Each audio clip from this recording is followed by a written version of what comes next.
बिस्मिल्लाहिर्रहमानिर्रहीम respectable dare viewers अस्सलाम वालेकुम। आज एक यूनिक टॉपिक के साथ हाजिर है और आज का टॉपिक बहुत ही इम्पॉर्टेंट है और हर लेवल ऑफ स्टूडेंट के लिए इसकी सिग्निफिकेंस और इम्पोर्टेंस अपनी जगह पे है। तो जिसने भी हमारे चैनल को सब्सक्राइब नहीं किया वो सब्सक्राइब कर ले। जो सब्सक्राइबर हैं वो बेल आइकन को लाजमी दबाए ताकि हर नई वीडियो की नोटिफिकेशन सबसे पहले आपको मिल सके। और जो सब्सक्राइबर है वो वीडियो को ज़्यादा से ज़्यादा लाइक और शेयर किया करे ताकि बहुत सारे लोग उससे मुस्तफ़ीद हो सके। अब आज के टॉपिक की जानिब जाते हैं। आज का topic basically Faerie Queene book 1 canto 1 by Edmund Spenser और उसका critical analysis, explanation, themes analysis, figurative analysis and symbolism of the fairy queen book 1 can to 1 by Edmund Spencer। तो ये सारी मालूमात with 10 facts of the pome के साथ आप लोग के सामने पेश करेंगे। तो आप लोग स्टे कनेक्टेड रहे, ए टू जी लेक्चर को वॉच करें। इंशाअल्लाह अज़ीज़ आप लोग के परसेप्शन में इजाफा होगा। तो शुरुआत की जानिब जाते हैं, इंट्रोडक्शन की जानिब। यानी book 1 canto 1 of Edmund Spenser is a epic poem या epic poem. The Faerie Queene set the stage for the allegorical journey that follows. यानी यहाँ पे एक बात वाजे करता चलूँ कि ये जो book 1 canto 1 of Edmund Spenser का जो यानी पोइट्री वर्क है, जिसको आप लोग उसकी मास्टरपीस भी कह सकते हैं, जिसका नाम है फेरी क्वीन।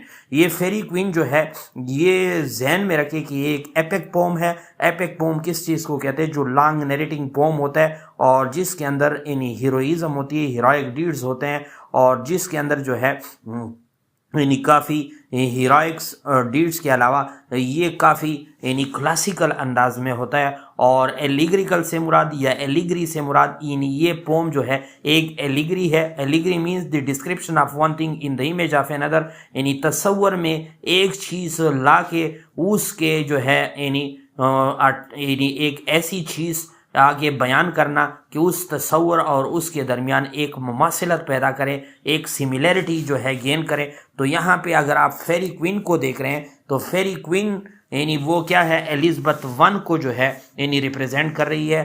तो यहाँ पे आप लोग देख रहे हैं यानी फेरी क्वीन एक आर्टिफिशियल है या एक फिक्शनरी यानी करेक्टर है या एक जो है यानी इमेजनरी कैरेक्टर है, लेकिन ये रिप्रेजेंटेशन किसी और की करना चाहती है। कौन सी रिप्रेजेंटेशन? यानी एलिज़ाबेथ 1 की या क्वीन एलिज़ाबेथ की। तो बेसिकली ये सारा पोम जो है ये एलिगरिकल है, एलिग्री पे मुश्तमिल है। The description of one thing in the image of another. तो टोटल स्टोरी इंग्लैंड यानी इंग्लैंड की ग्लोरिफिकेशन के लिए, इंग्लैंड के ग्रेस के लिए और क्रिश्चियन फेथ के ग्रेस के लिए ये जो है यहाँ पे उन्होंने यानी इमेजनरी या फिक्शनरी जो है एक सेटअप बनाया हुआ है, जिसके थ्रू जो है वो इस चीज़ को एलिगरिकल एपिक पोम के ज़रिए यानी एनहांस करना चाहते हैं। ये तो था सिर्फ और सिर्फ इंट्रोडक्शन। अब जो है उसकी एलिग्रिकल फ्रेमवर्क नंबर 1 पॉइंट देख ले। यानी इसकी एलिग्रिकल फ्रेमवर्क क्या है? Spenser introduced the red cross Knight who represent the holiness is the protagonist of the book 1। He embarks on a quest that symbolise the Christian journey of redemption. यानी यहाँ पे एलिग्रिकल framework, जिस तरह एलिग्री की definition मैंने आप लोग के सामने रखी, तो ये पोम टोटल एलिग्री फ्रेमवर्क नमूने पे मुश्तमिल है। यानी कैसे?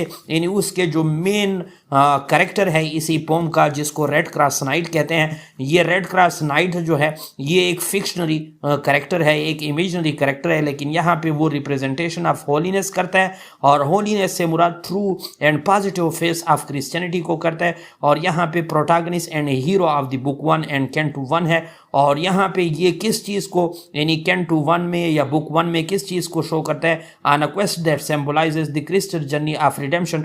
कि किस तरह एक क्रिश्चियन फेथ को या क्रिश्चियनिटी के फेथ की जर्नी होती है रिडेम्पशन, छुटकारा हासिल करने के लिए या गुनाहों से या उससे जो है यानी किस चीज़ की यानी मॉरल परफेक्शन की जानिब या स्पिरिचुअल परफेक्शन की जानिब कैसे तरीक़ेकार होता है। तो ये असल में अगर आप लोग देखें ये फेरी क्वीन ये यानी एलिग्रिकल फ्रेमवर्क पे मुश्तमिल है, यानी एक एलिग्री है। इसी तरह समझे कि इसमें जो आपको करेक्टर नज़र आता है वो इमेजनरी करेक्टर होता है और रियल करेक्टर जो है वो कोई और होता है। तो इस किस्म की जो बनावट होती है, फ्रेमवर्क होता है, इसको एलिगरिकल वर्क कहते हैं या एलिग्रिकल वर्क कहते हैं। और इसके अलावा सेकंड जो है यानी आर्किटाइपल मोटिव, यानी इस पोम का जो है आर्किटाइपल मोटिव या उसके पर्पस क्या है? आर्किटाइपल कहते हैं यानी आर्किटाइपल से यहाँ पर आर्किटाइप कहते हैं असल नमूने को या आर्किटाइप्स को, लेकिन आर्किटाइपल से यहाँ पर मुराद क्या है? यानी वो चीज़ जो क्या होती है मेडिवल होती है, या वो चीज़ जो ट्रेडिशनल होती है, या वो चीज़ जो है यानी मतलब है पुराने ज़माने के तौर तरीक़ों के यानी उसके मुताबिक होती है। तो ये पोम जो है आर्केटाइपल मोटिव रखने वाला पोम है। यानी कैसे the pome draws heavily on medieval romance tradition, यानी यहाँ पे जो वस्ती रोमांस जो है ट्रेडिशन रिवायतें हैं वो आर्किटाइपल हैं, यानी पुराने ज़माने से रिलेटेड उन ट्रेडिशन को फॉलो किया है। Where knights embark on a quest of virtue and honour, it also blend allegory with the chivalric romance. और इसके अंदर यानी जो नाइट है वो क्या करता है, वो वर्चू और हॉनर की खातिर ये कुर्बानी देता है और ये ब्लेंड्स करता है इस एलिग्री को किस चीज़ के साथ, इन ये एलिग्री ब्लेंड है, मिक्सर है विद द चिविलरिक रोमांस। चिविलरिक कहते हैं हीरोइक डीड्स को, या जो है बहादुरी की रोमांस के साथ ये जो है उसको ब्लेंड किया गया है। तो आर्किटाइपल से मुराद यानी ओल्ड ट्रेडिशन, यानी लवर ऑफ ओल्ड ट्रेडिशन होता है, या जो है मिडिवल जिसको आप लोग कहते हैं, जिसको पास्टोरल मेडिवल या आर्किटाइपल का वर्ड यूज होता है। इस पोम की अगर आप लोग सेटिंग एंड एटमॉस्फेयर चेक करें तो आप लोग को पता चल जाएगा। द कैंटू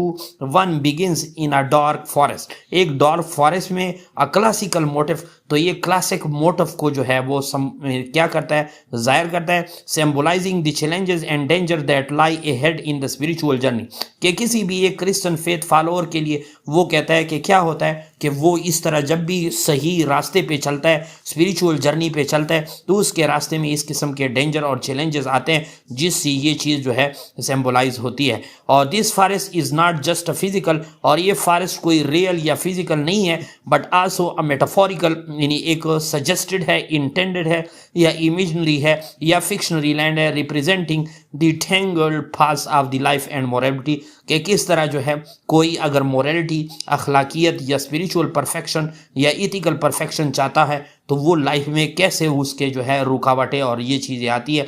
तो उसकी सेटिंग और एटमॉस्फेयर अगर आप लोग देखें तो ये टोटली इंग्लैंड में हुई है और एक डार्क फॉरेस्ट में हो चुकी है, जिससे उसकी क्लासिकल या क्लासिकल सेटअप की जो है यानी वो झलक नज़र आती है।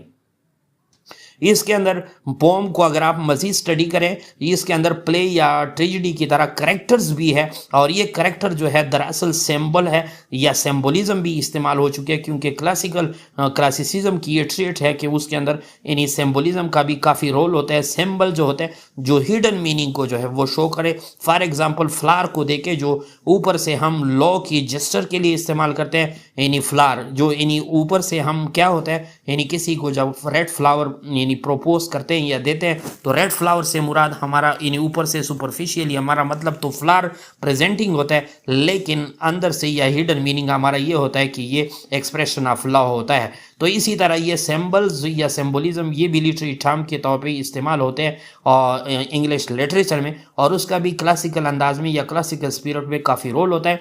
तो आप लोग यहाँ पे करेक्टर्स देख लें, डिफरेंट टाइप्स ऑफ करेक्टर आपको मिलेंगे। ओना भी मिलेगा, रेड क्रॉस नाइट भी मिलेगा, एरर भी में आपको मिलेगा, इसी तरह आर्चिमीगो आपको मिलेगा, डार्क क्यों भी मिलेगा, और इस तरह ड्वार्फ भी मिलेंगे। मुख्तलिफ करेक्टर्स आपको मिलेंगे, लेकिन यहाँ पे एक एक करेक्टर की अपनी जो है रिप्रेजेंटेशन है, नुमाइंदगी है। यानी ओना जो है एक मेडन यानी एक दोशीज़ा लड़की है, वो एकम्पनीज द रेड क्रॉस नाइट, जो रेड क्रॉस नाइट के साथ जाती है, embodies truth and true religion, और उस ट्रू रिलीजन को जो है वो क्या कर लेते हैं, दोनों जो है उसके रिप्रेजेंटेटिव्स है। और ट्रू रिलीजन से मुराद क्रिश्चियनिटी है, और she guides and support the knight throughout his journey symbolising the pure faith that lead to the salvation. और यही दोनों करेक्टर जो है, जैसा ओना है वो उसकी एक विजन देती है, बसीरत देती है, और उसकी जो है गाइडेंस करती है अपने फेथ के थ्रू, और इसी तरह वो साल्वेशन या निजात की जानिब जाते हैं। तो उसकी सिंबलिज्म पे अगर निगाह डालें तो रेड क्रॉस नाइट जो है वो सिंबलाइजेस करता है द वर्चू ऑफ होलीनेस को, यानी उस होलीनेस या मुकद्दसपन के यानी नेक या पॉजिटिव फेस को, and is often interpreted as a representation of Christian knight or the ideal Christian hero. यही उसको एक आइडियल क्रिश्चियन हीरो के तौर पर या क्रिश्चियन नाइट के तौर पर जो यहाँ पे दिखाया गया है। और ड्रैगन जो है यहाँ पे जो मतलब है ईवल्स फोर्सेस है या एनिमीज ऑफ द नाइट है, वो क्या है, represent the forces of evil, यानी स्पेसिफिकली द डेवल, शैतान को और सीन को जाहिर करते हैं। इस तरह ओना जो है वो रिप्रेजेंट करती है ट्रूथ को एंड द ट्रू चर्च को guiding the night on his quest for righteousness. ये ओनाका और रेड क्रॉस नाइट का दोनों का मकसद राइटियसनेस या सही रास्ता होता है। किस चीज़ का? क्रिश्चियनिटी का। और उनका जो क्वेस्ट होता है यानी किस मकसद के लिए? The red cross Knight journey is an allegory for the spiritual journey of a Christian soul. His trials, his battles represent the struggle against sin, temptation and moral corruption. यानी ये जो उनकी क्वेस्ट है या ये जो यानी वो कोशिश करते हैं और मुख्तलिफ यानी ऑब्स्टिकल का मुकाबला करते हैं, तो ये दरअसल उस सीन, उस ईवल्स के खिलाफ उनकी लड़ाई होती है और वो मॉरल करप्शन और उनसे जो है यानी मॉरल परफेक्शन चाहते हैं और स्पिरिचुअल परफेक्शन चाहते हैं। इसी वजह से ये दोनों जो है यानी सिंबोलिज्म के तौर पर और करेक्टर के तौर पर आप लोग उसको यूज़ करते हैं। इस तरह थीम एनालिसिस में अगर आप लोग देखें या थीम्स देखें यानी मॉरल एंड रिलीजियस थीम्स है इस पोम के अंदर। The main theme of the Faerie Queene book 1 canto 1 is holiness, यानी उसकी जो है ट्रू फेस या positive face of Christianity faith है। और the poem explore the themes of faith, temptation and redemption. Redemption से मुराद निजात है या छुटकारा है। The red cross knight faces various challenges that test is faith and commitment to his quest for the holiness. यानी यही रेड क्रॉस जो बार बार उस पर टेम्पटेशन की जाती है, बार बार उस पर कोशिश की जाती है,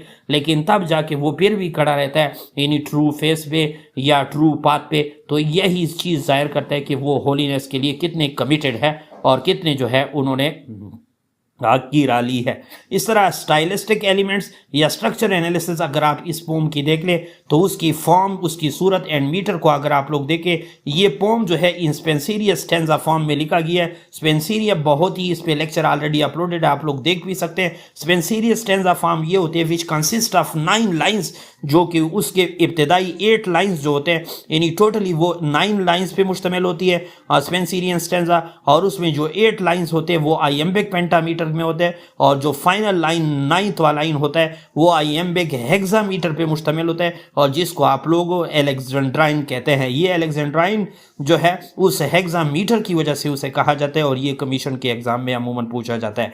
लेकिन इस क्या होती है इस राइम स्कीम की जो यानी इस पोम की जो राइमिंग स्कीम है वो ए बी बी सी और बी सी सी बनती है और this structure lends a musical quality and rhythm to the poem और इससे म्यूजिकल क्वालिटी और रिदम इस पोम के अंदर आ जाता है। तो ये स्टाइलिस्टिक एलिमेंट थे या स्ट्रक्चर एनालिसिस था। अब अगर इस पोम को मजीद ही देखा जाए तो ये सिर्फ सिंपल एलिग्री नहीं है बल्कि पॉलिटिकल एलिग्री है। पॉलिटिकल एलिग्री क्या होती है? Behind its religious allegory the Faerie Queene also serves as a commentary on the political issue of Spenser time, particularly at the Elizabethan politics and the role of monarch। यानी ये उस religious allegory यानी the description of one thing in the image of another के अलावा ये उसी political issues पे एक तबसरा भी है, कमेंट्री है। किसके टाइम की? एडमंड स्पेंसर के टाइम की, खास तौर पे उस रेनेसांस पीरियड में एलिज़ाबेथन पॉलिटिक्स पर और रोल ऑफ मोनार्क पे या बादशाहों का जो रोल था या क्वीन का जो रोल था उस पे भी एक बहस है। और इसके साथ इसी पोम के अंदर एलूजन एंड क्लासिकल इन्फ्लुएंसेस भी है, ये जिसको आप फिगरेटिव एनालिसिस भी कह सकते हैं। क्लासिकल इन्फ्लुएंसेस से मुराद जो ग्रीक मिथोलॉजी, क्लासिकल मिथोलॉजी यानी मिथ कहते हैं स्टोरी को, द स्टडी ऑफ स्टोरी या the study of myth is called mythology. और ये जो ग्रीक कल्चर से रिलेटेड होती है उसको हम ग्रीक मिथोलॉजी कहते हैं। ये भी मैं डिस्क्रिप्शन बॉक्स में उसका लिंक दे दूंगा, लेक्चर ऑलरेडी अपलोडेड है, आप लोग तफसील से उसको यानी ग्रीक मिथोलॉजी को देख सकते हैं जिसका काफ़ी रोल है क्लासिकल लिटरेचर में। तो यहाँ पे एलूजन कहते हैं रेफरेंसेस को। रेफरेंसेस क्या होते हैं? हवाला देना। तो क्लासिकल इन्फ्लुएंसेस भी है, एलूजन भी है। और फिगरेटिव एनालिसिस में अगर आप लोग देखें तो Spencer incorporates classical mythology and literature into his work, enriching its depth and providing layers of meaning accessible to the well read audiences। और इसी वजह से ताकि इस पढ़ने वाले को, ऑडियंसेस सुनने वाले को, सामीन को के लिए क्या हो सके, ज़्यादा से ज़्यादा एक्सेसिबिलिटी को जो है मुमकिन पॉसिबल बनाया जाए। इसके अलावा अगर फिगरेटिव एनालिसिस देखा जाए तो सिमिली और मेटाफर्स काफ़ी इस्तेमाल हो चुके हैं। Spenser uses similes to draw comparison and enhance the reader understanding. For instance, मिसाल के तौर पर for example the knight is compare to a pilgrim, यानी नाइट को एक हाजी के साथ या मुकद्दस जगह की ज़ियारत करने वाला शो किया गया है, indicating is journey and quest for spiritual और मॉरल इनलाइटमेंट। और उसने अपना जो है यानी अपनी जर्नी, अपना क्वेस्ट, अपनी क्यूरियोसिटी और अपना तजस्सुस क्या किया है, रूहानी या अखलाकी इनलाइटमेंट के लिए जो है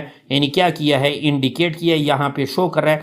तो इसके अलावा अगर आप इस पोम की नैरेटिव स्ट्रक्चर को देखें कि इसके अंदर किस किस्म की स्टोरी को अपनाया गया है, 9th नंबर पे the canto establish the quest structure that well define the entire poem with the red cross Knight in encountering challenges, enemies and allies as he progresses toward his goal. जो ही अपनी destination गोल की तरफ बढ़ता है तो enemies, challenges, evil scenes उनका भी मुकाबला करते हैं और साथ साथ एलाइज या फ्रेंड भी उसे मिल जाते हैं, जिस तरह ओना वगैरह। तो वो उसकी रहनुमाई, ये ही उसकी नैरेटिव स्ट्रक्चर है, या उसकी स्टोरी डेवलपमेंट स्ट्रक्चर है, या स्टेप बाय स्टेप जो स्टोरी डेवलपमेंट स्ट्रक्चर होती है वो नैरेटिव स्ट्रक्चर कहलाती है। और इसके अलावा इसी पोम की जो है मॉरल एजुकेशन भी हमें मिलती है, इथिकल वैल्यूज हमें मिलते हैं, और जिसकी वजह से हम उसके अंदर कह सकते हैं कि डाइडेक्टिसिज्म है।